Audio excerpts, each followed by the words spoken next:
Hello दोस्तों, नमस्कार। SM किसी चैनल में मैं आप सब लोगों का दिल से बहुत बहुत स्वागत करता हूं। अगर आपने पहली बार विजिट किया जरूर चैनल को सब्सक्राइब कर लेना।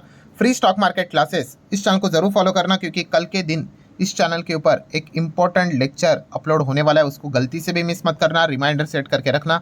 चैनल का लिंक ऊपर आई बटन पर नीचे डिस्क्रिप्शन में मिल जाएगा। एक और चैनल भी है, उसको चाहो तो भी फॉलो करके रख सकते हो। सो चले दोस्तों, फिलहाल तो इस वीडियो को स्टार्ट कर लेते हैं। ठीक है दोस्तों, अभी हम लोग आ चुके हैं बिल्कुल हमारे नॉर्मल स्क्रीन के ऊपर। स्टार्ट करेंगे सबसे पहले अदानी के साथ। मतलब आप सभी लोगों को यहाँ पे पता ही है कि टर्की के साथ हमारे पंगे बहुत ज़्यादा बढ़ते हुए देखने को मिल रहा है, और ये होना भी चाहिए। ठीक है, टर्की ने तो ओपनली क्या किया था, पाकिस्तान का समर्थन किया था। एंड जहाँ जहाँ से हो सके टर्की के साथ बिजनेस कट होते हुए हम लोगों को देखने को यहाँ पे मिल रहा है। अभी हम कह सकते हैं अदानी एयरपोर्ट होल्डिंग की भी अगर हम लोग बात कर ले, उन्होंने भी पार्टनरशिप यहाँ पे एंड कर दी है टर्किश फर्म, जो हम लोग को देखने को यहाँ पे मिल जाते हैं Celebi for Mumbai Ahmedabad airport. तो यहाँ से भी झटके उनको लगते हुए देखने को यहाँ पे मिल रहे हैं। अभी एयरपोर्ट की अगर जब भी यहाँ पे बात होती है, जैसे कि आपको बताइए अदानी ग्रुप से रिलेटेड एयरपोर्ट का बिजनेस भी अदानी एंटरप्राइज के ही अंदर आता है। हालांकि उन्होंने ये भी बोला था कि फिनेंशियल ईयर 26 में वो एयरपोर्ट का जो बिजनेस है, ठीक है, अलग से डीमर्ज करके लिस्ट भी करवाएंगे। ठीक है, बट अभी अगर हम लोग बात करें, अभी कौन सा चल रहा है, फिनेंशियल ईयर 26 ही चल रहा है। लेट्स सी आगे ऐसा होता है भी या नहीं। नेक्स्ट अगर हम लोग बात करेंगे, यस, आज के दिन भी अगर आप देखोगे, देखिए मार्केट में तो इंडेक्स लेवल पे कोई तेजी नहीं देखने को मिल गया। इंडेक्स तो पूरा ऐसा लग रहा था कि मतलब बोरिंग परफॉर्मेंस आज के दिन, बट आज के दिन भाई इंडिविजुअल कंपनीज एकदम धमाकेदार तेजी दिखाते हुए देखने को मिल रहे थे। ऑब्वियसली अभी हर कोई स्टॉक तो तेज नहीं होगा, हर कोई गिरेगा भी नहीं। ठीक है, मैं एवरेज बात कर रहा हूँ। ठीक है, एंड इसी चीज़ के चलते आपने यहाँ पे देखा होगा, जब भी इस प्रकार की चीज़ें देखने को मिल जाती है, खास करके हम लोगों ने देखा कि मार्केट आज के दिन भी निफ्टी की बात कर ले तो 25,000 को टूटने नहीं दिया। ठीक है, जोश तो नहीं था, तोड़ने की भी कोशिश की गई थी। ठीक है, मैं आगे आपको बताऊंगा कि किसने वैसे संभाला है अच्छी तरीके से। इसी चीज़ के चलते आप देख सकते हो मार्केट से रिलेटेड जो काम करने वाली कंपनियां हैं, CDSL, BSE, इनमें अच्छा परफॉर्मेंस देखने को मिला है। अगेन कह रहा हूँ, प्लीज़ फॉर्मूला मत बना लेना। फॉर्मूला मतलब हरा निशान जिस दिन देखने को मिलेगा जोरदार, तो ये भी स्टॉक्स में ऐसे ही जोरदार हरा निशान देखने को मिलेगा। आज अगर निफ्टी ऐसा चल रहा है तो ये भी ऐसे ही चलेंगे, ऐसा नहीं होता है। मैं अगेन कह रहा हूँ, ब्रॉड पिक्चर को समझो। ब्रॉड पिक्चर क्या है भाई, कि जब जब बाजार में तेजी आती है, 25,000 के ऊपर चला गया। अभी मान लो भविष्य में मार्केट अगर 26 को भी टच कर लेता है, हाईएस्ट तो ऐसे ही था ना, 26,277 ऐसा कुछ था।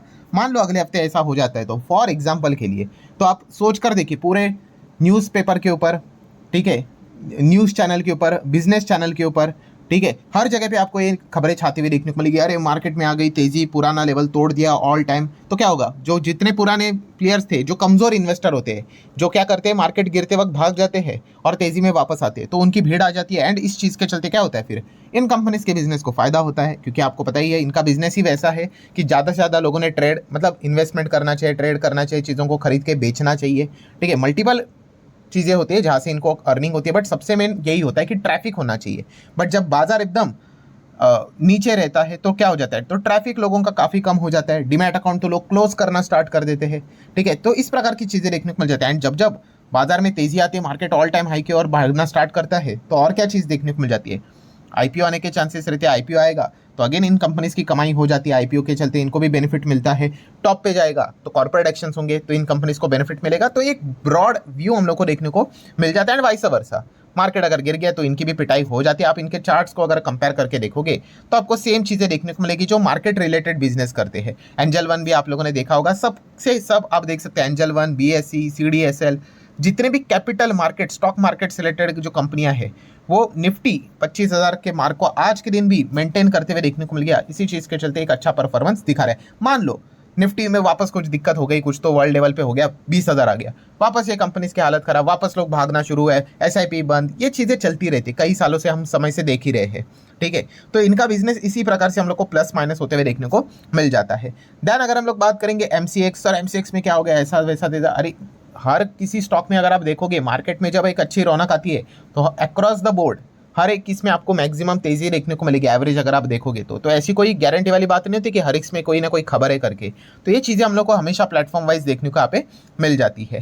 ठीक है, जैसे कि अगर हम बात करें MCX क्या है, कमोडिटी एक्सचेंज से रिलेटेड ये प्लेटफॉर्म है, ठीक है। कमोडिटी में भी काफ़ी लोग ट्रेड करते हैं। भविष्य में आगे हम और आगे बढ़ेंगे, 10 15 20 साल की बात करें तो यहाँ का भी वॉल्यूम बढ़ने वाला है, ट्रैफिक बढ़ने वाला है, तो ये चीज़ें हम लोग को देखने को मिल जाती है।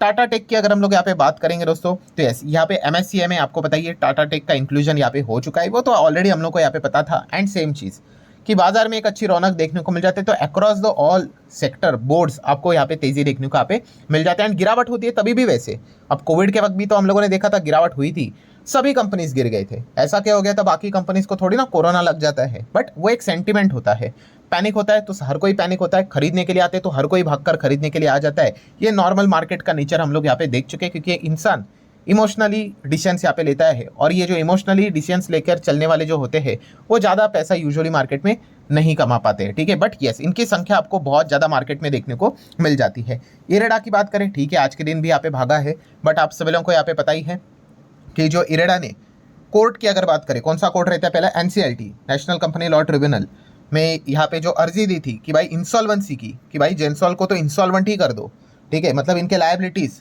असेट से बहुत ज़्यादा है, ठीक है, पूरा बेच भी देंगे तो भी शायद से हाथ में कुछ लगने वाला नहीं, तो जितना जल्दी बेच दोगे ज़्यादा से ज़्यादा कुछ तो मिल जाएगा। वैसे जल्दी कोर्ट में तो कुछ नहीं होता है, आप सभी लोगों को पता ही है, बट पॉइंट आप देख सकते हैं NCLT ने एक्सेप्ट कर लिया है भाई कि इनकी बात अभी हम लोग सुनेंगे। 510 करोड़ से रिलेटेड चीज़ों के है, और 3 जून को यहाँ पे इससे रिलेटेड हम लोग को जेंसॉल को अभी कोर्ट में यहाँ पे आना पड़ेगा, ठीक है। अभी ये तो एक बार मामला फंस गया, आप सभी लोगों को पता है, NCLT फिर NCLAT, ये तो चीज़ें यहाँ पे चलती ही रहेंगी। एंड ऊपर से अगर बात करें तो इरेडा ने क्या किया, एक और सेकंड बैंकरप्सी केस भी जेंसॉल इंजीनियरिंग से रिलेटेड फाइल किए। मतलब दिया होगा भाई, कौन सा, तो इनके इलेक्ट्रिक व्हीकल सब्सिडरीज इतने सारे थे, किसी ना किसी को तो लोन ही देके रखा होगा, और क्या रहेगा, यही तो केस रहता है, ठीक है। क्योंकि अगर आपको IBC के अंदर अगर केस फाइल करना है तगड़ा, तो आपको ऑब्वियसली आप फाइनेंशियल क्रेडिटर होने चाहिए, मतलब अपने लोन देना यहाँ पे चाहिए, उन्हीं के पास वो अधिकार हम लोग को बड़े लेवल पे देखने को मिल जाता है। एंड इरेडा इसी चीज़ को फिलहाल तो लीड करते हुए देखने को यहाँ पे मिल चुका है। अरे सर, जेंसॉल में तो अपर सर्किट लग रहा है, ठीक है भाई, अगेन मैं कह रहा हूँ, जो इमोशनली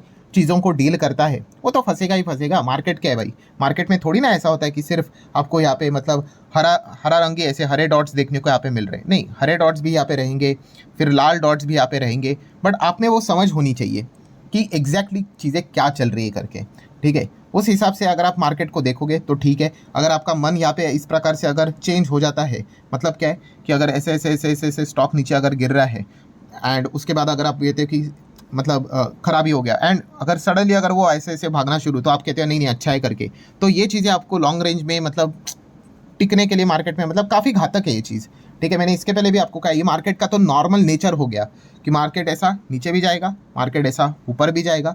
ओवरऑल आप लोगों ने स्ट्रक्चर को चेक करना होता है कि एग्जैक्टली क्या चल रहा है करके, ठीक है। अगर कोई इंटरनल इशू है, ठीक है, तो फिर ऐसे कंपनी से बच के रहना होता है। अगर कोई इंटरनल इशू है नहीं, एक्सटर्नल इशू है, तो ठीक है, एक्सटर्नल इशू टाइम बिंग होता है, हर किसी पूरे सेक्टर को ही वो डिस्टर्ब यहाँ पे करता है। सो अगर वो नीचे भी आएगा तो वो धीमे धीमे ऊपर भी लेकर जाएगा। जैसे कि अभी आप देख सकते हो मार्केट यहाँ पे मल्टीपल रीजंस के चलते, ट्रम्प के टैरिफ के चलते, देन इंडिया पाकिस्तान चीज़ों के चलते कितना नीचे आया था, बट वो एक्सटर्नल इशू था, हर किसी के ऊपर वो एप्लीकेबल हो जाता है, फिर वापस बाजार में कम बैक देखने को यहाँ पे मिल रहा है। अगर ये वापस इश्यूज वापस क्रिएट हो जाते तो वापस एक साथ नीचे आएंगे, फिर वापस खत्म होने के बाद एक साथ ऊपर जाएंगे। तो एक्सटर्नल इशू से आपको डरने की जरूरत नहीं होती है, बट इंटरनल से आप लोगों ने थोड़ा बहुत सावधानी बरतनी होती है। नेक्स्ट अगर हम लोग बात करेंगे दोस्तों, तो रेलवे कंपनी है। यस, रेलवे कंपनीज भी अगर आप देखोगे एकदम ताबड़तोड़ आज के दिन भी धूम धड़ाकेदार परफॉर्मेंस दिखाते हुए देखने को यहाँ पे मिल चुकी है। एंड अगेन सेम चीज़, एक बार मोमेंटम यहाँ पे मिल गया दोस्तों, तो इसी चीज़ के चलते ये सारी चीज़ें हम लोग को पास ऑन होते हुए देखने को यहाँ पे मिल जाती है। हाँ, नो डाउट कुछ कंपनी से रिलेटेड आपको अपडेट्स भी मिलेंगे, जैसे कि IRFC की बात करें तो सरकार ने 10,000 करोड़ यहाँ पे डीप डिस्काउंट बॉन्ड के चलते फंड रेजिंग के लिए यहाँ पे अप्रूवल दे दिया है, ठीक है। देन इरकॉन इंटरनेशनल की बात करें, इनको 51-52 करोड़ का ऑर्डर यहाँ पे मिल चुका है। ऐसी तो चीज़ें यहाँ पे मिलती ही रहती है, बट इंपॉर्टेंट चीज़ क्या है, ओवरऑल सेक्टर में अक्रॉस द सेक्टर हम लोग को तेज़ी देखने को यहाँ पे मिली है, और ये तब से स्टार्ट हुआ है जब से इंडिया एंड पाकिस्तान से रिलेटेड जो कॉन्फ्लिक्ट था वो शांत होते हुए देखने को मिल गया तब से। और इसके पीछे का रीजन मैं मल्टीपल टाइम्स आपको बता चुका हूँ। यस, इनको जो अलोकेशन यहाँ पे मिला था उस हिसाब से काम हम लोग को होते हुए देखने को मिलेगा, कोई दिक्कत नहीं फंड्स को इधर उधर करने से रिलेटेड। हाँ, बट अगर स्थिति अगर वॉर में चली जाती है तो फिर वो सारी चीज़ें रिकैलकुलेट भी यहाँ पे की जा सकती थी, बट वो तो पास्ट है। एंड अभी की अगर हम लोग बात करें, सेम वही चीज़, मार्केट एकदम 25,000 के वापस ऊपर यहाँ पे आ चुका है। सो एक मूवमेंट वो बनते हुए देखने को मिल रहा है। ये चीज़ें बार बार मार्केट में चलती है, ऐसा कभी नहीं होता कि हर एक तेज़ी के पीछे कोई रीज़न होता है, हर गिरावट के पीछे रीज़न होता है। मल्टीपल फैक्टर ऑर्डर्स हम लोग को मार्केट में देखने को यहाँ पे मिलते रहते हैं। देन अगर हम लोग यहाँ पे बात करेंगे, yes, Cochin shipyard, defence companies ने तो कमाल कर दिया, ठीक है। हाँ, इससे रिलेटेड खबर थी जो मैं ऑलरेडी फर्स्ट वीडियो में कवर कर चुका हूँ। कोचिन शिपयार्ड को लेकर जो सवाल पूछ रहे हैं कमेंट सेक्शन में, सर कोचिन शिपयार्ड बताया जा रहा है 60% गिरेगा, ठीक है। और कौन बोल रहा है दोस्तों? एक एनालिस्ट बोल रहा है। तो वो एनालिस्ट कौन है दोस्तों? तो एनालिस्ट मैं आप लोगों के सामने यहाँ पे रखना चाहूँगा। भाई ये कोई मैं नहीं कह रहा हूँ, ठीक है। तो कोटक का ये कहना है दोस्तों कि उनका ये मानना है, कोटक ने बात बोली है कि कोचिन शिपयार्ड 60% गिर सकता है। ऐसा क्यों? तो उसके पीछे का रीज़न देखो। उन्होंने बोला है कोचिन शिपयार्ड, आप देख सकते हो क्या लिखा है, ships repair the orders for the INS Vikrant, okay, and Vikramaditya, fine, which have been the key to Cochin Shipyard's performance so far this year, but added that these contracts are one time in a nature and the lack of naval order remaining concern। क्या है इसका अर्थ? इसका अर्थ बहुत simple है। उन्होंने ये कहा है कि इस वक्त कोचिन शिपयार्ड को बहुत अच्छा फायदा हुआ है। इसके पीछे का रीज़न है कि INS विक्रांत एंड विक्रमादित्य, ठीक है, जो कि हमारी एयरक्राफ्ट कैरियर है, आप सभी लोगों को यहाँ पे पता ही है, इससे रिलेटेड इनको बड़े ऑर्डर्स मिले थे, रिपेयरिंग से रिलेटेड, ऑब्वियसली ऑलरेडी बनी हुई है। सो ये जो इसके चलते इनको जो फायदा हुआ है, पैसा मिला है, ये कैसा है? वन टाइम है, क्योंकि रिपेयरिंग ऐसा बार बार नहीं होती है। तो इसलिए इस साल हम लोग को ये बहुत अच्छा कमाई करते हुए देखने को मिले थे। बट आगे भविष्य की बात करें तो उन्होंने बताया कि फिलहाल तो इनको नए ऑर्डर्स अभी तक यहाँ पे प्रॉपरली नहीं मिले हैं। एंड इस चीज़ के चलते भविष्य में अगर आप चेक करोगे कि इनका प्रॉफिट पहले अगर मान लो 100 देखने को मिलता था, वो सडनली ऐसा 40-42 देखने को यहाँ पे मिल सकता है। तो इसी चीज़ के चलते यहाँ पे कोटक का ये मानना है दोस्तों, जो कि आप यहाँ पे देख सकते हो, क्या उन्होंने बोला है कि 60% शायद से गिर सकता है due to major order lag, ठीक है। ये कोटक का यहाँ पे मानना है। सो सिर्फ मैंने आप लोगों को वो यहाँ पे अपडेट दिया है। आखिरी अपडेट के ऊपर आ जाते हैं दोस्तों। FIS का डेटा की अगर हम लोग बात कर ले तो आप चेक कर सकते हैं दोस्तों, FIS ने भी यहाँ पे क्या किया है आज के दिन, काफ़ी अच्छी बात है दोस्तों, 8,800 करोड़ का माल खरीदा है। DIS की बात करें तो 5,000 करोड़ का माल खरीदा है। ऑब्वियसली ये जो बड़ी बाइंग होती है भाई, उसमें आपको ब्लॉक डील, बल्क डील्स देखने को मिल जाती है। हर एक चीज़ ओपन मार्केट में नहीं होती है। ये भी पॉइंट्स आपको पता है यहाँ पे होने चाहिए। बट चलो, ये एक अच्छा पॉइंट ज़रूर देखने को मिल रहा है। दोनों तरफ से हम लोग को बाइंग देखने को यहाँ पे मिल चुके हैं। सो जस्ट इमेजिन कि यहाँ पे आज के दिन बाजार में शुरुआत से ही कितना प्रेशर था कि बाजार को वापस यहाँ पे नीचे तोड़ने की यहाँ पे कोशिश, गैप डाउन ही हम लोग को देखने को यहाँ पे मिला था, ठीक है। एंड बीच में अगर हम लोग बात करें 25,000 का लेवल भी टूटा था, आप चेक कर सकते हो, 24,953 तक चला गया था मार्केट। बट जैसे कि आपको पता है कि जो बड़े लेवल होते हैं वहाँ पे क्या करते हैं, लोगों के पोजीशंस होते हैं ना, जो FNO करते हैं, बड़े लेवल लोग के इंस्टीट्यूशंस की मैं बात कर रहा हूँ, तो इतना इजीली उन चीज़ों को खोने नहीं देते। उन्होंने क्या किया, मार्केट को वापस कमबैक करवाया। प्रीवियस क्लोज के ऊपर तो नहीं करवाया, बट इतना तो उन्होंने कमबैक करवा दिया कि बाजार 25,000 के ऊपर बना रहे, ठीक है। तो ये सारी चीज़ें हम लोग को बाजार में होते हुए देखने को मिल जाती है। सो ठीक है दोस्तों, आशा करता हूँ जितने इंपॉर्टेंट पॉइंट्स थे एजुकेशनल पर्पस से रिलेटेड सारे मैंने कवर किए। हेल्पफुल लगा होगा, चाहो तो लाइक एंड शेयर कर सकते हो। मिलते हैं नेक्स्ट वीडियो में, तब तक के लिए बाय बाय।